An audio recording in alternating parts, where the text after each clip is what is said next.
이 카오스로부터 터트려져 나왔다라고 하는 것을 에로스 탄생 신화 중에서 논리적 버전이라고 저는 개인적으로 정리를 합니다. 그런데 조심하셔야 될 것은 이때 에로스는 분명히 남과 여과 결합을 하기 위해서는 살아계신 필요했기 때문에 에로스가 터트려져 나왔다. 이건 우리가 받아들여질 수 있다 할지라도 이때 에로스는 우리가 알고 있는, 지금 로마에 가서 큐피도가 되고 영미권에서 큐피드라고 전해지는 우리가 아는 그런 신은 아니다라고 하는 겁니다. 그럼 이제 이것을 어떻게 받아들여야 되냐면 이때의 에로스는 카오스와 마찬가지로 결합과 생성의 에너지입니다. 우리가 아는 신이 아니라 결합과 생성의 에너지라고 받아들이시면 된다라고 하는 겁니다.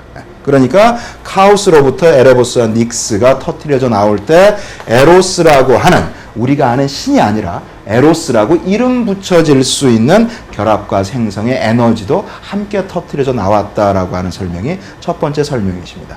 그러니까 그 플라톤의 심포지움에서도 바로 이 근거를 들어서 에로스는 가장 오래된 신이다라고 하는 그 논변을 펼치는 경우가 있습니다.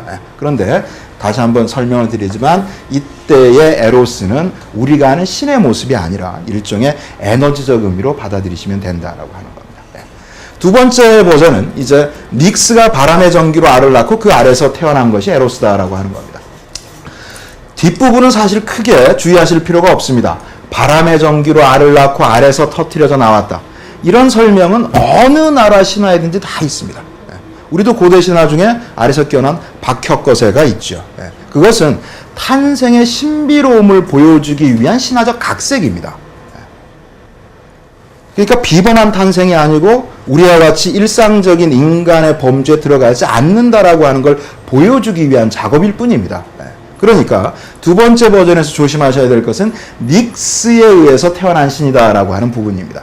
이건 역시 첫 번째 버전 카오스 버전과 마찬가지로 바로 논리적 탄생 버전에 해당이 됩니다. 이 설명에 따르면 카오스로부터 에레보스와 닉스가 터트려져 나오고 에레보스와 닉스가 결합을 하려면 역시 사랑의 신이 필요하다라고 하는 거죠. 그런데 에로스는 카오스로부터 바로 터트려져 나온 것이 아니라 이 닉스에 의해서 나온 신이다라고 하는 겁니다. 그러니까 바람의 전기로 알을 낳고 그건 신경 쓰지 마시고요. 닉스에 의해서 그럼 닉스라고 하는 여신은 에레보스와 결합하기에 앞서서 그 이전에 먼저 에로스를 터트려냈다라고 하는 거죠. 그리고 나서 이 에로스의 도움으로 에레보스와 결합을 통해서 헤메라와 아이테르를 낳게 되는 이제 그런 과정으로 설명될 수 있습니다.